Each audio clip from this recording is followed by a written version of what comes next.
Tommy Rex, and you're listening to today's Boondoggle.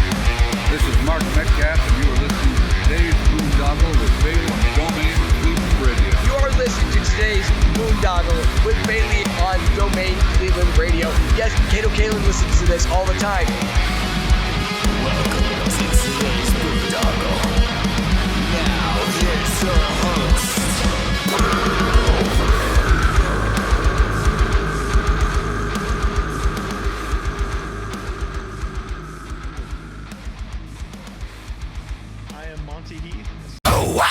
Incarceration, America's rock, metal, and tattoo festival returns this summer with Limp Bizkit,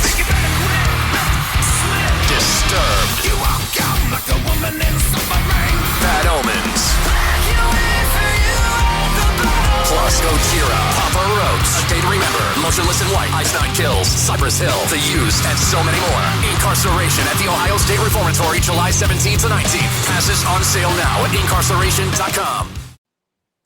What's going on, everybody? It's Bill Bailey with today's Boondoggle, and I'm stoked for the conversation I'm going to have today with a very busy, very talented individual, Jon Donias. What's going on, man? How you doing?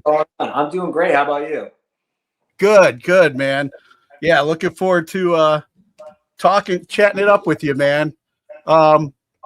Usually when I have people on for the first time, though, I like to go like way back. So even before you picked up your first guitar, do you remember originally what you wanted to be when you grew up?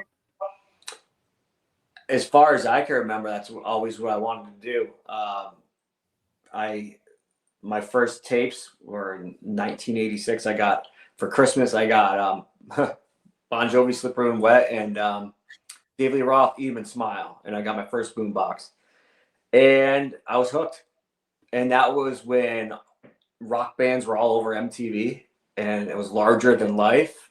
And I begged my mom for a guitar, my parents for a guitar, and didn't get one until I was 12. So I had 6 years of begging. Well, yeah, she wanted to make sure you were committed. Yeah. Yeah, she wanted me to play the piano because we had a piano in the house. And at the time when I was a kid, I wanted to play guitar. Now I kind of wish I stuck with it, but guitar just seemed cooler when I was a kid.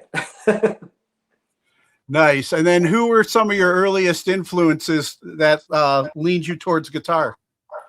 So I grew up on all the 80s metal, Skid Row, Bon Jovi, Tesla, Rat, all that stuff. And then, of course, Ozzy, all his guitar players. And then probably junior year, that's when I started to get into thrash metal, like big four bands. And then high school, death metal. It's just getting heavier and heavier. But yeah, those are all my influences. Anything to, Cinderella to Carcass. And like pretty much all things hard rock, heavy metal I love. Nice. And then when mom finally gave in and bought you your guitar and you started like learning to play, when was it that you first started like getting together with like-minded individuals and forming bands? Yeah, so my first band I formed when I was 14 and we played our first show. And then it was just, Megadeth, Metallica, tablature books all day. Nice. And then, so yeah, you played your first show at 14. When was it that, I think, what was it? Aftershock. When did that band come together for you? So Adam Duckowitz from Killswitch started Aftershock, and Adam and I went to high school together. So I wasn't in the first version of that, but I joined Aftershock. I think I was a sophomore. That's what I was, a sophomore in high school. And yeah, I've known Adam since I was 15. And Adam actually helped me start Shadows Fall because I had these songs written, but I didn't have anybody in the band yet. So he played drums and recorded it. And then I went around and handed it out to other local musicians. And that's how Matt Bashan got in the band, is he heard the demo and liked it. Nice. Now I'm always curious about band names, did you come up with Shadows Fall? No, Matt did, the other guitar player. And we always tell people that's from the Dokken song, The Hunter. But I think Matt got it from a comic book called Shadows Fall. Okay. Yeah, I think I remember that. Yeah. I think it was like Image Comics or something. Yeah. But oh, nice. I thought it might be like, Carl Jung or something like involved. I'm getting all like, psychological with it. But yeah, I don't think there's nothing deep there at all. and then, at the earliest like ideations of Shadows Fall, at one point you guys even had like Phil Labonte in the band singing before Brian ended up coming in. Like, how did you get connected with Phil? So Phil, same thing. We were just same local scene. We had a singer before Phil. He quit, and then Phil was interested, and then we started jamming with Phil. And Phil, I don't know how long we were together with Phil, but we did one record with him called "Somber Eyes to the Sky," and I think that came out in '97 or '98, somewhere around there. Long time ago. And then he would go into the Marines, and then go on to form All That Remains. This was after the Marines, I think, for Phil, and then he after Shadows Fall, he started All That Remains, and then we did quite a few tours with All That Remains too. Because my guitar teacher was in All That Remains, Chris Bartlett. We were all close friends. So yeah, very tight scene there. Yeah, for sure. And then, so how did you guys get Brian in the band then? So Phil and Shadows Fall just wanted to write different styles. So Phil started All That Remains, and then we always thought Brian had a cool voice, kind of thrash metal, mixed with the screaming, and we're like, oh, I think that would sound pretty cool with our new material. So we showed him our new material, and his band Overcast just broke up, so he wasn't looking to get in a band at all. He was burnt. But he ended up liking the material enough that he came down and jammed with us, and not long after that, we signed to Century Media, and that was it. On the road. Yeah, then it was off, man. Yeah. And then, with that amount of time that you had with Shadows Fall and the success that you guys had, I would say, like later on, of course, now you're in Anthrax. How did that relationship come together? Was it like through like Ozfest or touring together and stuff like that? We did shows together, so I knew all those guys. And Rob Caggiano was leaving at the time, and he wanted to make sure that he had himself covered and had them covered. So he texted me and asked me if I was interested in filling in, and I said, yeah, for sure. And then I didn't hear anything for a while, and then I think it was like New Year's Eve or something like around then, Scott called, and he said, I heard you know what's going on? And I said, I do. And he asked, so are you available? And I said, yes, of course. And we did it was like a week and a half tour of Australia.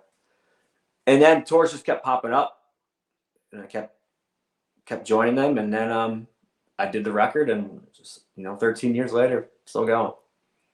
Nice. And then, you've been doing that now for a while. And when did this new project, Living Wreckage, when did that come together for you? That started fall of 2019. That was when Anthrax stopped touring on the For All Kings cycle, and I knew I was going to have some time at home, so I knew I wanted to start a new band, and I had material already written for it. But I didn't know I was going to have that much time because, as we all know, the shit hit the fan right then. Yeah. So I had a lot of time, and put the band together. I think we recorded the fall of 2020, and then the record came out fall of 2021, I believe. And we've been going ever since. Whenever we can, we jam we all live around here, so we can still jam. It's not an email band of like, oh, here's my songs, here's my songs. We all get in the basement and we jam. And we're working on our second record right now. We're 6 songs mixed and recorded. And then we go back in August to finish it up. And once again, being a with the band names and stuff, did you come up with this one? Yeah, I came up with that one, and I can't remember where I saw it, but I just saw it written down somewhere, and I was like, that would be a cool band name. Sounds pretty rock and roll.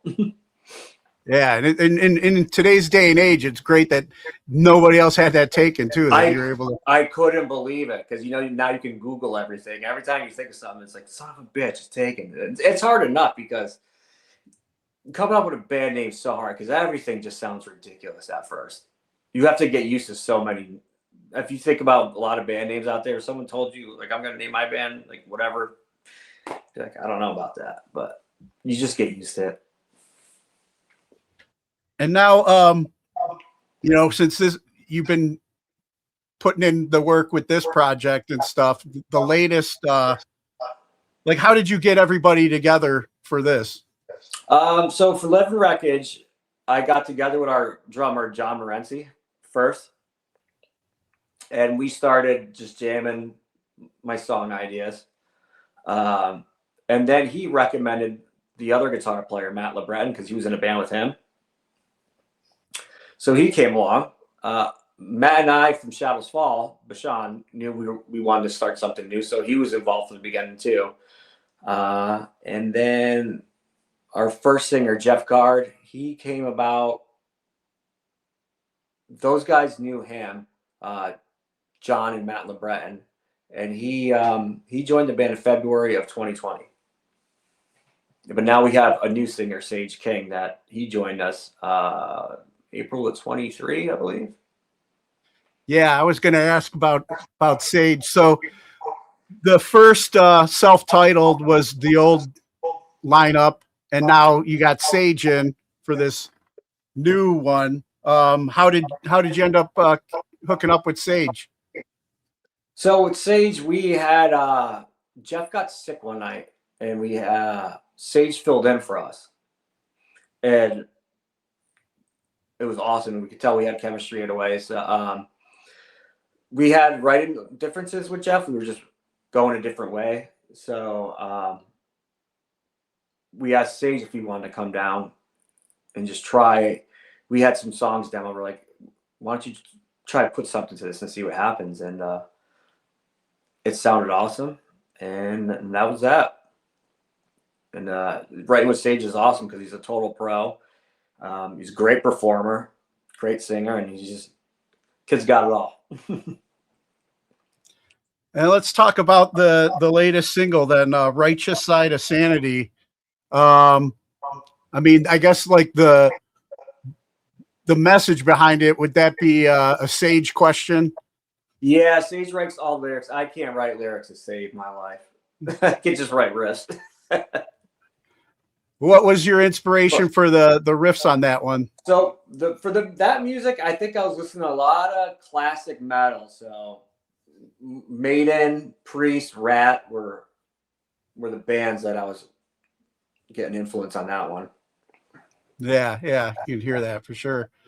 And then and yeah, you know what I've noticed too is just like this with this coming from like what you guys did in Shadows Fall, then you playing for Anthrax. What has been different for you writing music for this project? So for this, it's not as heavy as Shadows Fall. It's much more melodic. Like I said, Living Wreckage is like if you took 80s, 90s, and 2000s hard rock metal and put it in the blender, and that's pretty much what you get. It's mostly melodic vocals, not a ton of screaming. And then Shadows Fall was very death metal thrash influence with a lot of screaming. So those are the major differences. Yeah. And then I noticed with the with this single release, you guys were featured on Sound System. They used to be involved with what, Guitar Hero and stuff like that. How did that come together? So Shadows Fall was on Guitar Hero. Way back in the day, we had a song called The Light That Blinds on it. And I kept in touch with one of the guys, Mark Henderson, over the years. Fantastic guitar player. And he played on a lot of the Guitar Hero tracks. So he hit me up not too long ago, said he's starting a new game. And that's kind of like Guitar Hero. And asked if Living Wreckage was interested. And I said, absolutely. So that comes out in October. The single's already out there. We wanted the single out because people are already demoing the game on that single, and it's just, you can hear the video game noises over the single, and I'm like, oh, that's not a good representation of the song. So we decided to put out a single early. But that'll be it for a second, because we gotta finish the record. Gotcha. And then going back to like the self-titled that came out, there was a single on there that got a lot of airplay, Endless War. You want to talk about like your writing for that one? Yeah, that one, I was going for more of a thrash vibe on that for the music. It was a very Sepultura, Testament influence. And we got lucky, and Jose from Serious Liquid Metal picked it up and played it, and it got on the Devil's Dozens for, I think, a few weeks. So we got lucky on that one. Nice. And then with this new single coming out, and with the like, what do you have, like a date or any plans for a full length? Not yet. I would say we're hoping for an early 2027 release. Like I said, we got to go back in the studio in August and finish it.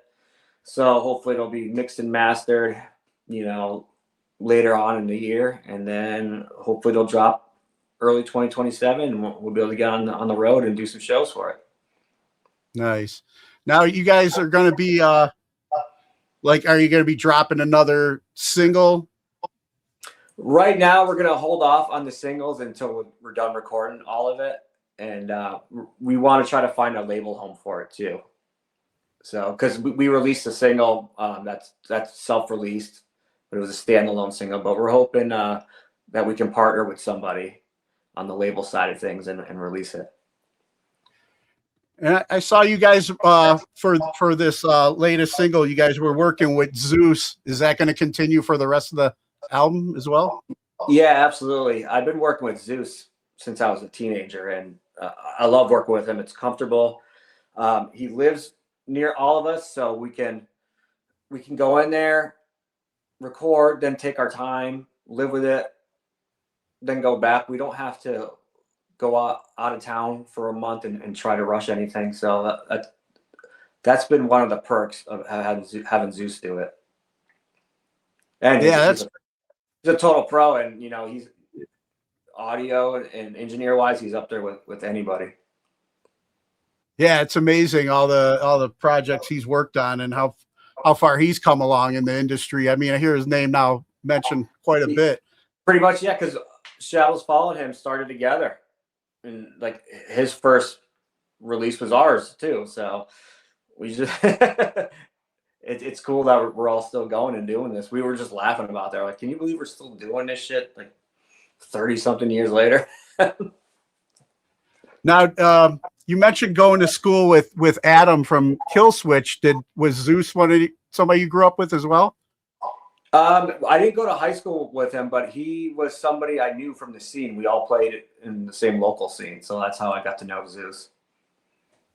Nice. Yeah, I mean, like you were saying, it's great that he's right there, but like the amount of talent that's come from that area has just been incredible, and where you guys have spread your tentacles all across the metal and hardcore world now. We had so many great local bands when I was a teenager, and the local bands, I would listen to local bands just as much as I listen to sign bands, and This was back when local bands would open up for bigger bands, the touring bands, which I don't see that as often anymore. But Yeah. we had such a good local scene, and local bands playing a show of only local bands would draw like 300 people. It was awesome.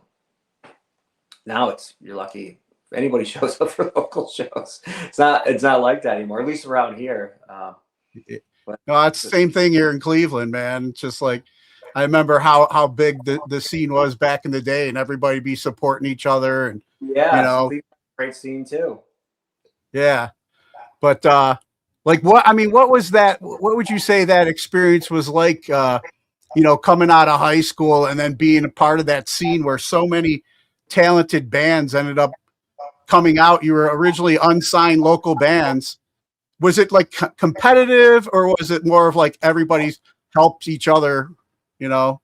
Everyone was cool with each other and tried to help each other. Of course, everyone's trying to like compete for the same tours, and everyone wants to have the most records sold, of course. But no, it was a great scene. Everybody was friendly, and yeah, everyone helped each other out, and it was a special time, especially for our style, like Shadows Fall, Kill Switch, and Hate Breed down the road in Connecticut.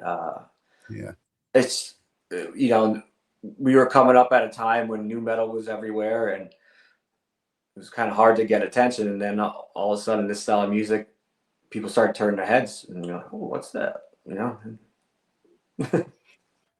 Yeah, I mean, it was cool seeing a lot of you guys like break out around the same time frame, and then like, I don't know how many times I would go out and catch you guys when you came through Cleveland, or switch, trade shows with like guys like Ringworm and stuff, even, And then you had Chimera out there.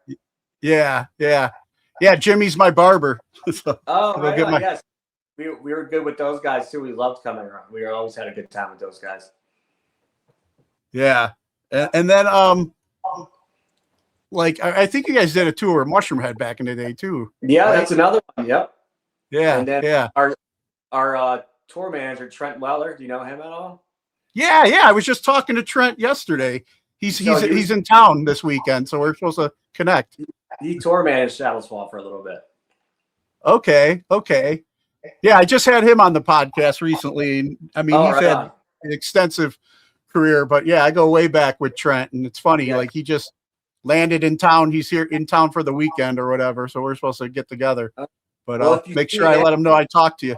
Yeah, tell him I said hi, and tell the Chimera guys I said hi too if you see them. Yeah, for sure, man. Now, you mentioned, probably looking at a release like next year. Any tours on the radar? Any support for that? We're hoping we can get some tours. That's what we want to do. We want to get out there and get in front of people. That's one thing we want to let people know. It's not a side band. We all want to get on the road and do this. And if I'm busy doing Anthrax shows, there is a fill-in that has done shows for me. So that's not going to be a problem. Nice. And then I know you guys in the past with Shadows Fall and of course Anthrax played some of the Danny Wimmer festivals. In fact, Sonic Temple's 2 hours down the road this weekend. Are you guys looking at maybe getting on some of those with this project? God, I would love to. Getting on that stuff is hard because it's a lot of like who's on your team and who knows who. But man, I think we would have a blast, and I think we'd go over really well on a crowd like that. Oh yeah, Incarceration I think would be the one at the Mansfield Reformatory for this project. Yeah, I would love to do any of the Danny Wimmer festivals. I think we'd go over great on all of them. I think with this band we could, because it's mixed. It's like arena rock, thrash type thing. So I think we could go out with a band like Testament and do all right. And I also think we could go out with bands like Seven Dust, Volbeat, Stain, and I think we could still do all right with them too. I think it rides the line of that. Nice. And then like with what you have, I mean, you know, the you got the one single out now. You've got a couple other songs that you're working on that you got to finalize. But is there anything in particular with this new music that is there a track that you're like really looking forward to playing for a live crowd? I don't know if there's a certain track. There's a song called Skeleton that we've been playing live, and it's on the 6 songs that we have recorded right now. I really like that one. It's real slow and sludgy, and it's got a good groove to it. But I would say all our songs, though, have a different feel. So I guess it depends on what mood I'm in. Yeah. Whether a thrash mood or more of a classic metal mood, but we kind of have all that sprinkled in there. Yeah, usually when I ask that question, it's like asking a parent to decide who their favorite kid is, you know, sometimes. Yeah, it could change from night to night, or when you play, you see what the crowd likes, and you feed off the crowd. Some nights crowd likes a song better than another one. So true. And then you know, I want to be cognizant of your time here. I want to ask you some of the questions that I normally ask my guests that I have on here. You mentioned some of the early influences that you had when you first were growing up and got into music, but who would you say are the top 3 artists you're listening to today? Ooh, for today, there was this like kind of a crossover thrash hardcore band called Life Cycles. I really dug that. But Ghost isn't new, but they just certainly have gotten a lot bigger recently. I love Ghost. Let's see who else out there. I hate this because then I'll think about it and be like, son of a bitch, I forgot to name that band. But Gotcha. A lot of it, though, is for me, it's the old stuff that really gets me going. Like the 80s and the 90s metal hard rock is where my heart's at. Yeah, and speaking of like the old stuff, I know vinyl's been making a comeback. Are you guys planning on, with this next release, putting any out in vinyl? Yeah, for sure, because vinyl does well with the metal crowd. Yeah, yeah, for sure. Especially live shows. The fans like vinyl, and they like to get the vinyl sign, and then vinyl looks cool hanging up on the wall or signed album. Yeah, for sure, man. And then what class do you feel should be mandatory before graduating high school today? Ooh, let's see. I think they should teach you how to budget your money and prepare you for taxes and all that stuff, like real life stuff.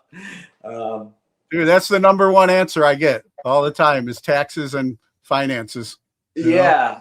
And that's nothing that I had when I went to high school, but you know, I took geometry and algebra and I haven't used that since. But everyday things, you know. It's like they teach us to consume and spend, but not to, like, you know, budget and save. Yeah. You know? And then I think I don't know anything about trade stuff, but I think anyone going to trade school, that's a great idea because always need that.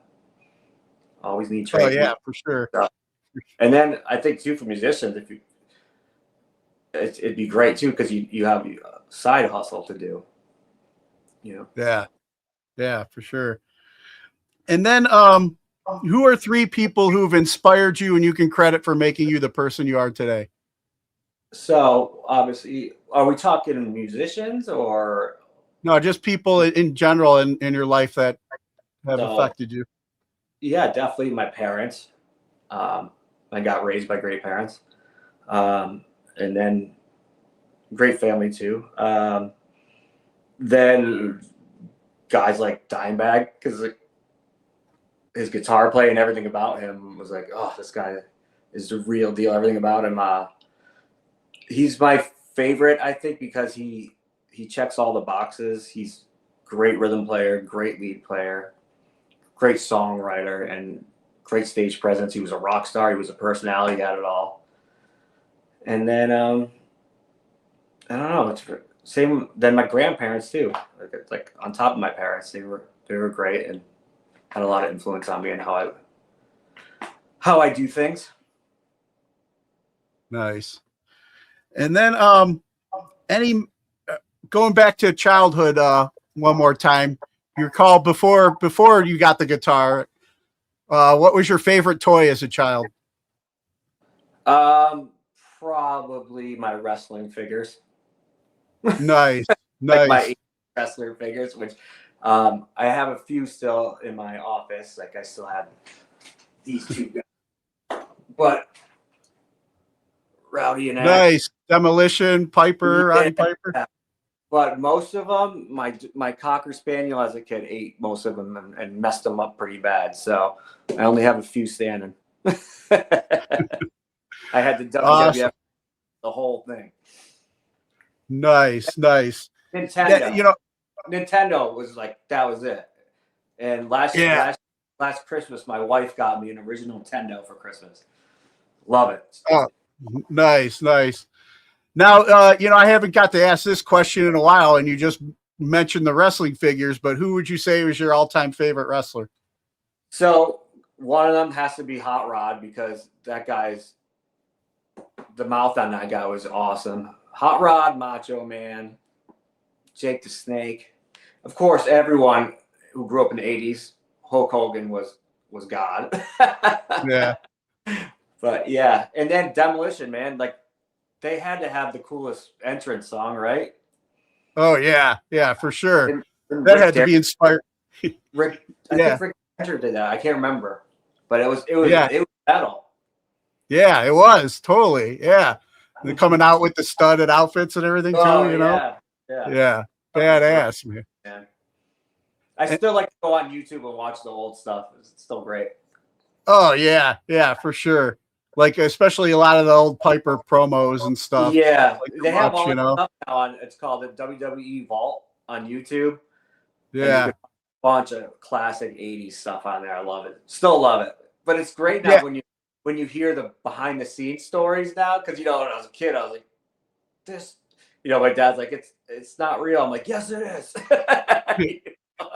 And then now to hear the behind the scenes stories on how they built up the matches and stuff, then to go back and watch it again, it's really cool to see. Did you happen to catch that Hulk Hogan doc that just came out on Netflix? Yeah, I watched it a couple weeks ago. Insane. Okay. Man. Yeah, I haven't finished it yet, but I started it. But yeah, that was pretty good. And then there's like one on Peacock with like that had like Heartbreak Shawn Michaels kind of goes back in the story, which was really good too. Do you watch any of the Dark Side of the Rings? Yeah, I haven't.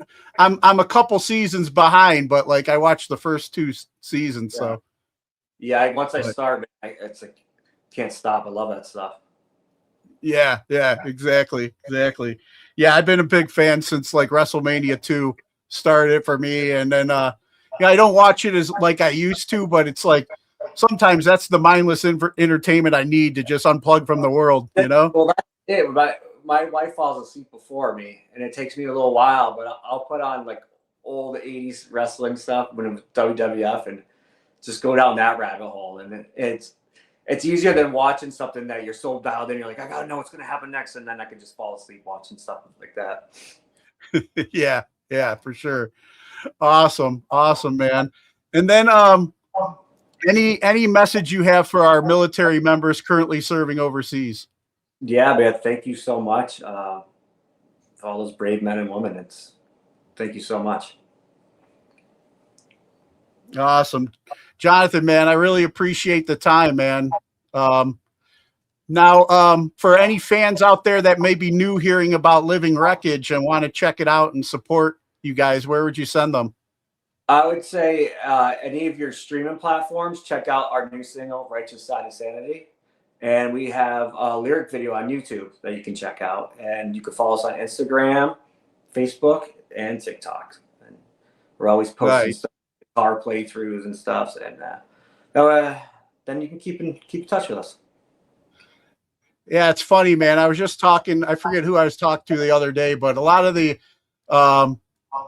like older like 80s or 90s bands are like getting like this second resurgence because of TikTok, like new fans like hearing about them for the first time coming out to shows just because of TikTok. Crazy. And there's a bunch of younger bands who are sounding like they're from the 80s. It's great. Yeah, that's amazing. Awesome. And then one last favor before I let you go. You mind cutting a promo ID for the show? Just Sure. introduce yourself. You're listening to today's Boondoggle. Sure. Hey, I'm Jon Donias from the band Anthrax, Shadows Fall, and Living Wreckage, and you're listening to today's Boondoggle podcast. Awesome. Awesome. Thanks a lot, John. I really appreciate it, man. And thanks again for your time. All right, take care. Hopefully catch you through Cleveland soon. Yeah, for sure, dude. All right. Bye. Bye. All right! Listen up! Hold on to your seats. Grab your girls, grab your beers. Hey everybody, this is Charlie from Anthrax, and you are listening to today's Boondoggle. This is Mark Metcalf, and you are listening to today's Boondoggle with Bailey on Domain Cleveland Radio. You are listening to today's Boondoggle with Bailey on Domain Cleveland Radio. Yes, Kato Kalin listens to this all the time. Welcome to today's Boondoggle. Now here's your host.